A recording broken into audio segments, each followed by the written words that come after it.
Thanks, everybody. Thanks, ladies and gentlemen. It's a pleasure for me to be here today. I've been a client of Kelly Partners now for about the past 10 years, and really happy with the service I get there. And I've obviously earned the right to come up here and have a chat today with you, which is something I'm looking forward to. Plan to win is a journey, and if you start any journey, it's very important to understand the context and the environment in which you're participating in that journey. And we live in a world that's quite different, quite unique to any time since civilization, actually. In fact, the world that we live in since the early 1900s was pretty linear in terms of change for quite a few decades. So change happened, but it was fairly constant up until a point. And that point was the 1990s, the early 1990s, when the world connected to the internet. From that point on, we are immersed now in exponential change. The linear change world is behind us. We now live in this world of rapid change. And if, as people working in an environment that want to thrive in this environment, we need to understand the rules of the game, because we are playing this game called life. And the game of life has evolved. The rules have changed. The old world, left of the dotted line, is well behind us now. The dominant business paradigm in the old world was the paradigm of efficiency. Businesses believed that if they were more efficient with their resources, they would be more productive, more profitable. And whilst that sits there as a secondary driver nowadays, the primary driver is innovation. If you're not innovating, you're going to get left behind. You've got to ask companies like Kodak and Blockbuster Videos and the like what went wrong. They didn't innovate. Yeah? You've got to ask companies like BlackBerry, who are on life support, what went wrong. They owned 50% of that telecommunications market back in the 1990s, down to 2% today. Yep. Whereas companies like Samsung, Apple, Netflix, Uber, the innovators, the disruptors, they're thriving. Another world, the old world rule, was the rule of responsibility. Bosses in businesses viewed people, employees, as cogs in a machine. This is your responsibility, this is your responsibility. You're a different cogs. You both do what you're told to do, what your responsibility is. You work together like a well-oiled machine. But that's fine in a world that's not changing very quickly. The old world didn't change very quickly. But in a rapidly changing world, the responsibility that you were designated on day one may be quite different, or it's the same responsibility, but there's gaps in between because the world's changing. Who's addressing the gaps in between? So nowadays, what we're looking for as employers, we're looking for people to be accountable, because accountability is about the outcomes. It's about doing what it takes to get the outcome. It's not about ringing Telstra or one of those companies and getting flicked from this department to that department to that department, because that's not accountability. The big one, the third big one, the old world was really about a world in which there was a fair bit of greyness. The areas and boundaries weren't really clear. So what happened was we bent the rules. Just push that check through. It's okay. We'll fix it up later on. Nowadays, we live in a world that's massively transparent. And that transparency is something that shines a light on stuff that's not squeaky clean. Integrity now reigns supreme. If I think back over time, back in the mid-1990s, the first real foray into this world of transparency was a commission, a royal commission into the New South Wales Police Force, where there were a whole lot of corrupt practices exposed. A lot of cops got out, some of them went to jail.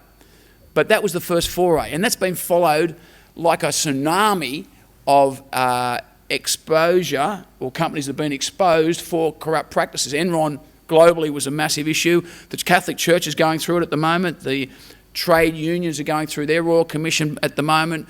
There's a whole lot of New South Wales politicians that have been exposed. So there's a whole lot of issues that have been now highlighted because we're in this new world and businesses haven't actually caught up to this transparency phase. There's also the issue at the individual level, where you've got practices that were corrupt, and you're like the Rolf Harris's, that guy from Hey Dad.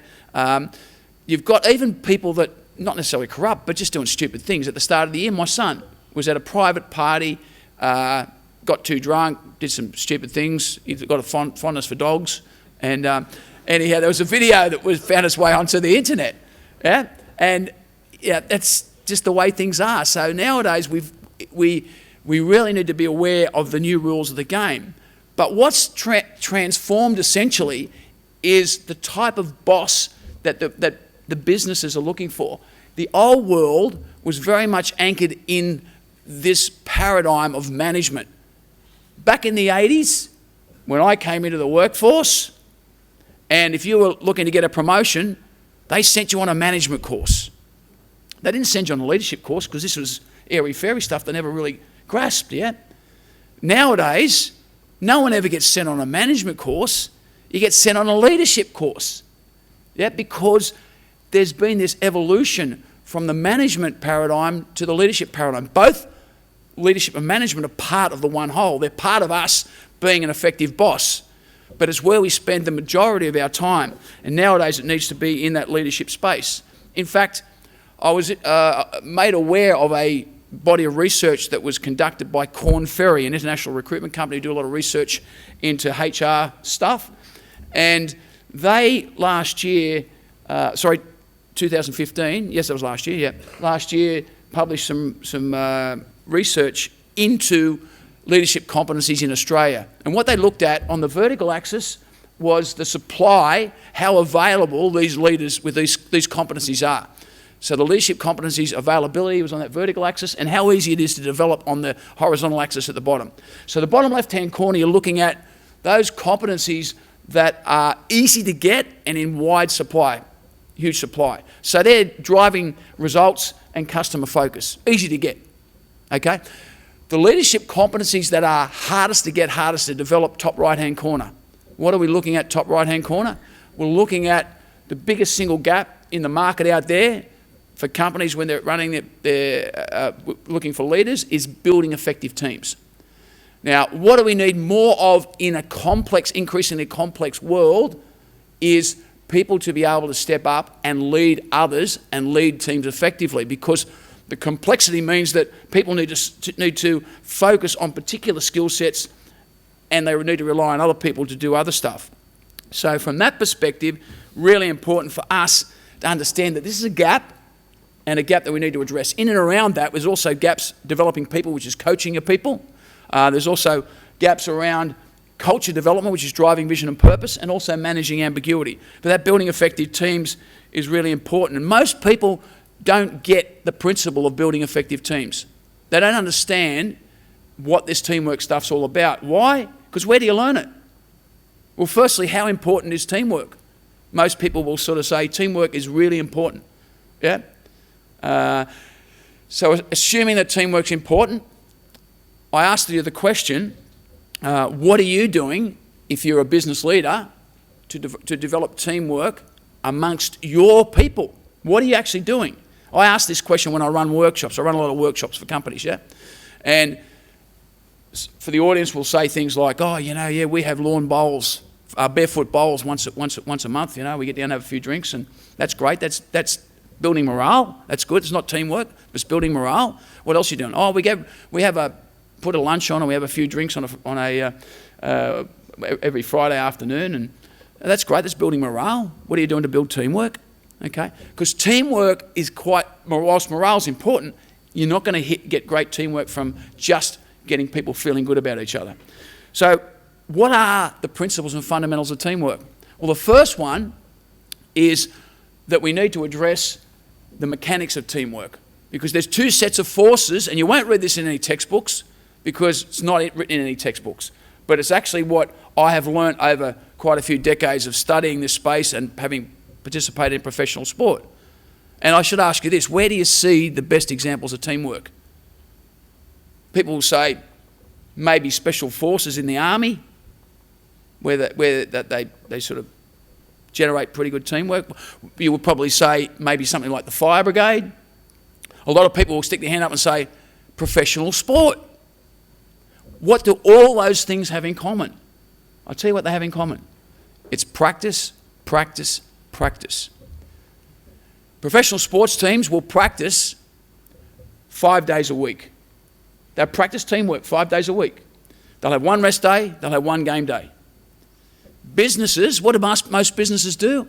They have 5 game days and 2 rest days. No practice days.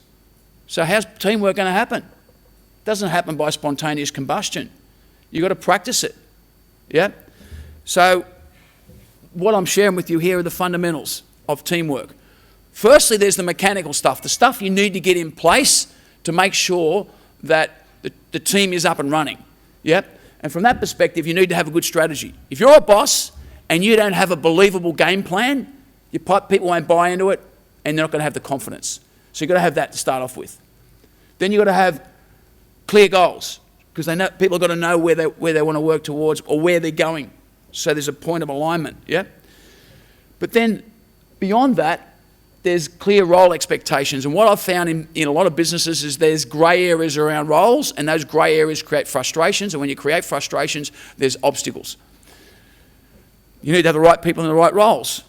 In the bigger businesses I work with, a lot of people they've inherited people, and those people aren't fully engaged. And one of the main reasons why we don't get full engagement in a lot of situations is because people aren't working to their strengths, aren't positioned to work to their strengths.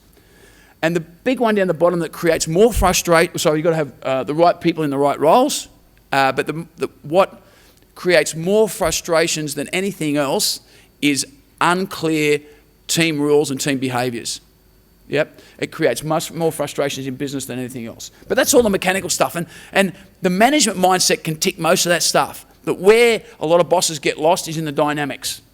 Yep, and the dynamics really relates to some key factors. Firstly, there's quality communication. Communication factors account for, according to research done at MIT over in America, communication factors account for up to 50% of the variability in team performance. And it's no surprise that communication in teamwork is a big question mark. Because where in your education system did you learn to communicate? There is not one course that you've done at school, primary school, high school, that's specifically on communication. So we're supposed to learn this by some magical trial and error. In fact, I'm trying to get, at the moment, some programs into schools that address this particular issue. Proactive support. How can we create an environment where people are proactively supporting each other? Not just there when they're asked can you give me a hand? It's how can I give you a hand? How can we create an environment where people celebrate achievements? As a boss, are you providing an environment where your people are acknowledging all the little progress, all the small steps towards the outcome? You look at professional sports, they celebrate all the little things. They don't just celebrate winning the game, they'll celebrate scoring a try, they'll celebrate putting on the big plays, and they're high-fiving each other. Why? Because that energy creates a state, a positive emotional state, and we perform best when we're in that positive emotional state. And the bottom one there is a sense of unity. If we don't allow our people to feel a sense of connection, then we won't have high quality teamwork, because people won't feel bonded. Simple as that. It's a visceral thing, it's not a cognitive thing. Now, all this is predicated on one key element, and that key element is to have a high trust culture. If you don't have a high trust culture and you don't work your butt off to create a high trust environment, then what happens is you will be left behind in terms of other businesses, if they grasp this, creating their teamwork, high performance teamwork. Because teamwork is a competitive advantage that's largely untapped in most businesses. The research tells us between 10 and 40% uplift in productivity if you can get your teamwork right. And if you're not focusing on developing teamwork because you're not working on developing the fundamentals, because what do most people do to develop teamwork? Most businesses out there who are led by bosses who just don't know, what they do is they'll organise, we'll go and do this, get this team building company to come on board, and we'll go and build this raft, and we'll see if we work together to build this raft and we get around the course quicker, then we're actually going to perform better as a team. That's rubbish, because that does not address the single fundamental issue, which is trust. Trust is embedded in us as human beings as a fundamental need. Why? Because safety is one of Maslow's basic needs. And the only way I can feel safe is to feel as though I can trust you. Yeah. Now, in simple terms, this looks like if we were to build a high-performance pyramid, team pyramid that represents teamwork, at the bottom of the pyramid we have to lay a base of trust. If you don't get the trust, you'll never get into the next level, which is the feedback communication, because people close up. People only open up when they feel they can trust you. And trust embodies 13 particular components. There's 13 trust behaviours that we should be aware of as bosses, and our people should be aware of as team members, that they can demonstrate on a daily basis. But most people are a bit naive in that space. And the top piece there is only when I feel that there's a high trust environment, that people are openly communicating that I'm going to commit to the common goals of the team and not my own part of the team, my own silo part of the team. That's when I'm going to give the team. That's when I have true optimised teamwork. I want to just look at a lesson from State of Origin. State of Origin is perhaps the most difficult physical environment for a rugby league player to play in because of the intensity. But I can tell you this, it's twice as hard for a coach to coach, because State of Origin teams are not selected until after round 10 of the competition. So these players are playing 10 weeks, plus they've had a whole off-season to connect with their peers, and they've got these tight bonds at club level. After round 10 of the competition, the selectors pick these players, the best players out to play for New South Wales or Queensland. Then the coach of Queensland, New South Wales has got these players for 8 days. Only 8 days is all they've got them for. Yep. So the coaches over the years have developed the formula. And the formula is one that businesses should take note of. The 8-day camp is broken into 2 phases. The first phase lasts for 2 days. The second phase lasts for 6 days. The first 2-day phase is called the bonding phase. There is no football training in that, no fitness training. Okay, it's all about connecting, allowing the players to take their masks off, which they wear to protect themselves from the media and other factors. But we all wear a mask around, to be honest. That's how we want to be seen. But unless I peel that off and allow people to understand who I really am, I'm never truly going to connect at a deeper level. It's more difficult to trust. Yeah. So what happens is that first 2 days is all about activities designed to get players to understand and connect. Then the next 6 days, it's devoted to the process of the football side. In business, when someone starts new in an organisation, what happens? They go through an induction process. In a bigger organisation, you'll have an induction process where you understand where people sit, who they are, the processes, all that sort of stuff, but there's no opportunity to connect. And one of the things that will fast track your teamwork is a focus on the ability for people to connect with each other. Well, I've spoken about all these factors, but you know what the number one factor in creating a high-performance team is? The number one critical success factor is actually you, the team leader. Because if you as the team leader don't understand and don't nurture and don't drive your people in the direction you need to go to and keep them accountable for the behaviours, because you aren't, why aren't they kept accountable? Because a lot of the time it's because there's this naivety around the fundamentals of this teamwork. Remember, there's 10 to 40% potential uplift in this space if you get it right. I want to just get us to reflect before we sort of wrap it up. Where is your energy directed? You know, are you directing it more into that sort of management space, which is typically what happens out there because there's a naivety around the fundamentals of teamwork and the leadership piece? Or is it in this leadership space where you're really focused on the people side of it, developing the trust and creating the dynamic that supports the high-performance team. I'm just going to fast forward through a couple of slides because I'm getting close to running out of time. But I just want to just share with you the key principle of the 21st century is to learn, unlearn, relearn.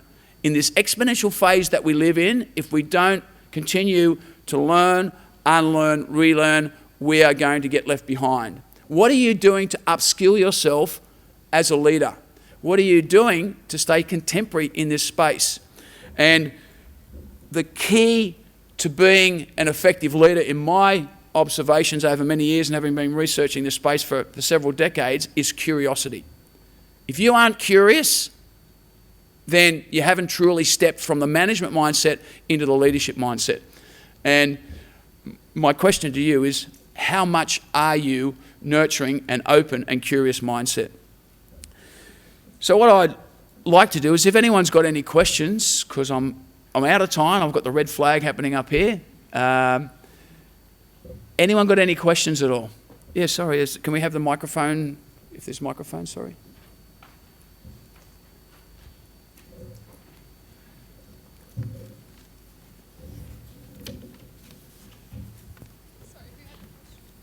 Just down here, yeah. Thank you. I'm Elise from Pharmacare.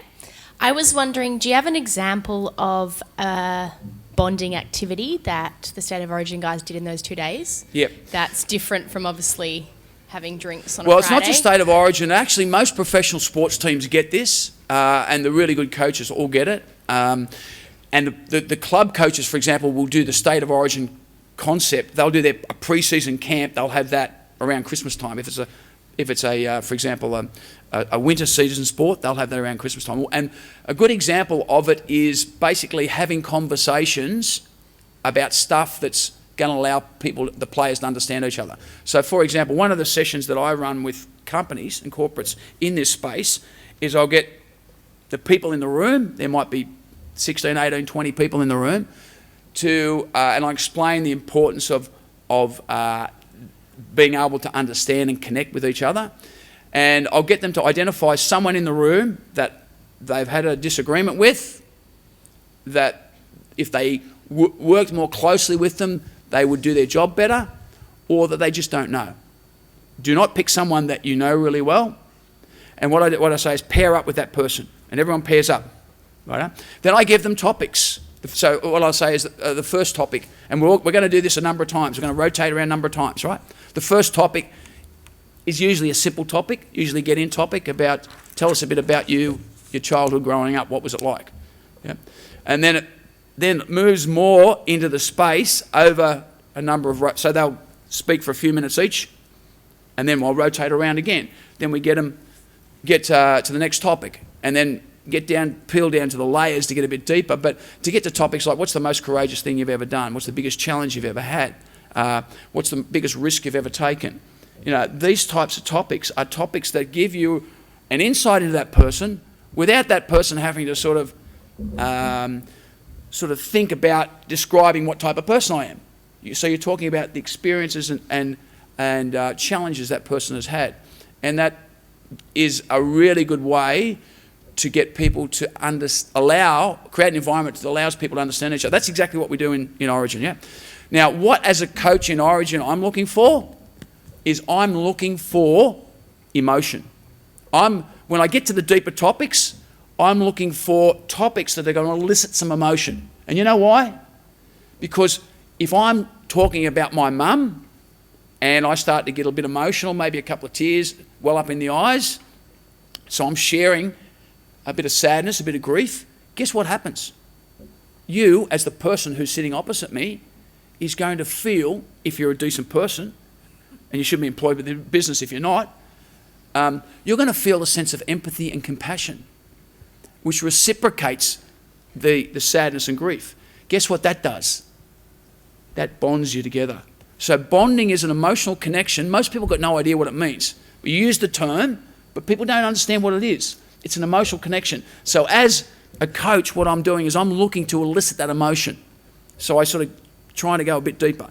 That's just one of a number of activities that we would do and not just when I say we, people that understand professional sports coaching, they'll do that sort of stuff. So good question.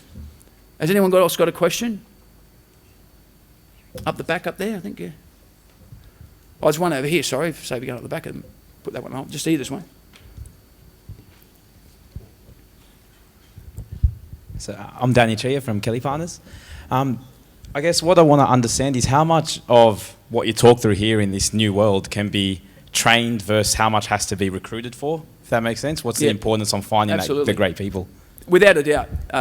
There's a huge component that can be trained because largely, I mean, a guy called Howard Gardner, if you have heard of him, Howard Gardner's the guy who he did all the research into the various types of intelligence, yeah? And he said the highest paid form of intelligence is social intelligence. It's not IQ, okay? It's EQ. It's emotional intelligence. And that can be trained. And one of the biggest gaps in that space is the gap around people understanding their emotions and how to control them, which is a large part of emotional intelligence. Part of that is because there's a lack of awareness around our distress pattern. Every one of us in this room has a distress pattern that we slip into every single day. There are 6 different types of distress patterns depending on what your primary personality base is. Yeah? Some people will attack others, frustratedly attack others and get pissed off with others because they're stupid. Some people will play the victim. Some people will bend the rules to get an outcome, but they're distress patterns. They're not patterns. They're not the normal patterns. So that can be taught. Communication can be taught. Communication, the ability to read people and understand which of the 4 communication channels, because there are 4 communication channels which we should be aware of. Mostly in business and in our school system, we get taught to use 2 of those channels, okay, which is the information channel and the emotion channel. But there's another channel, the fun channel, and the directive channel that accounts for 35% of people. We don't use the right communication channel with those people, they switch off. Yep. And how does that convert into sales and dollars? It's big. We switch those people off, you're not going to get the business from them because we're not communicating well enough. We can lose money in that space. So, you know, there's a significant component that can be trained and upskilled, without a doubt. Yeah. Sorry, and there was, I think, one question up the back up there. I don't know how much. We've got a couple more minutes left. Is there a microphone up the back there? Yeah. Hi, my name's Ben Twyford. I'm from Kelly Partners as well. Sorry, where are you? I can't see you. Just over here, yeah, Ben. Just interested, when I look at sort of the professional football scene at the moment, there's 2 high performers that have had long-term good results, being Queensland State of Origin, and I'm thinking of the All Blacks as well. Do you think that what's driving that is raw talent, or is it management systems that are actually getting those results? No, there's a saying in sport that good players make good coaches. But having said that, I believe that the differentiating factor with Queensland over recent years has been the belief factor. I believe there's 4 key inputs to success. I call it the Phoebe principle. It's focus, effort, belief, and innovation. And I think the belief component's the one that New South Wales have been struggling in, where Queensland really are dominating in that space. And I think one of the things that Queensland got the jump on us in, they got the jump on us in what I call marginal gains, and they are the 1%ers. They were working on a lot harder on the 1%ers for a lot longer than what New South Wales have been. And success for me is not it's not secret. Like I pick up these books, The Secret to Happiness, you know, and the 7 tips to blah blah blah. You know, the fact is that success isn't something that you stumble on. It's the result of effort over time in areas that will cumulatively aggregate to give you a better outcome. It's like putting money into your super over a long period of time. You don't get much benefit at the start, but over time you get a huge benefit from those early inputs. And for me, what allowed me to be competitive as a rugby league player, look at me. I'm a scrawny 180 centimetres and I played at 90 kilos, right? But what allowed me to be competitive was I focused on the marginal stuff. I focused on the 1%ers. I was the first person to dive into the scientific approach because I fortunately went to university and did a science degree and studied psych and all that sort of stuff. I applied a scientific approach to rugby league, so I've got a huge advantage in that space, particularly in the mind, the mental preparation. But with Queensland, I think there's a belief issue that is positive for Queenslanders and not so positive in New South Wales. Hopefully, because we won against the odds on the bell in the last game last year, that's a really good, fertile ground for the New South Wales team to build on in terms of belief going forward. And I think I'm just about out. It might be time for one more question. Was there one up the back there? He's the first guy to have his hand up, and he's the last person to get to. I hope the question lives up to. Sorry, Wayne. No, sorry, I just wanted to go back to what you were talking about a short while ago. Sorry, can you hold a bit closer? Yeah. Sorry, mate. I just wanted to go back to what you were talking about a few minutes ago around bonding with the State of Origin team and some of the tactics you use. But when you look at disc profiling people, you look at communication styles, obviously those tactics work very well for people who are high Ds and high I type personality types. But for people who are very guarded within your team and don't tend to give a lot, do you still find those tactics work quite well, or would you tend to adopt different type tactics for people who don't tend to share quite as much? So what was the last bit there? I missed the last bit of the question. So for personality types that aren't as outgoing, for argument's sake, as yourself, when you're using those bonding style tactics of asking questions about childhood and about things like that, would you find that those same tactics would apply quite well to those people, or would you have to adapt? Absolutely, never had a problem. Never had a problem with those questions, for example. And I've over the past 16 years, so 16 years since I coached. In that time, I've been working with businesses, right? And I've worked with thousands probably. I do it every day. Yep.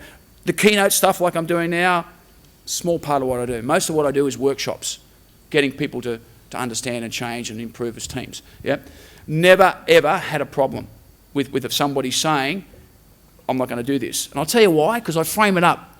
I frame it up like this. I explain to people that, do we really want to understand one another? And I say, okay, the topics that I'm going to give you allow us to understand each other a bit better. If everything could be known about you, between those two fingers sits everything that can be known about you. At that one end there, that's how much you know about the people you work alongside of. You think you know a lot about them, and you've been working with them for 5, 10 years, there's a lot of stuff you don't know, right? Because the work's busy, we don't really go there because we don't talk about stuff. Over here is a no-go zone. Don't go to the no-go zone because you don't feel comfortable. Don't go there. But look at the space between the two thumbs. That's where I want you to go to in this conversation. And as members of the team, your teammates are going to benefit from learning that stuff. So what happens is they control what they say. So no one feels uncomfortable in that space. And you're still going to get amazing outcomes and amazing benefits for your businesses, for your teams. So thank you very much for your time, and I'm sure it's going to be a great day. Brett, thanks for the opportunity to come along.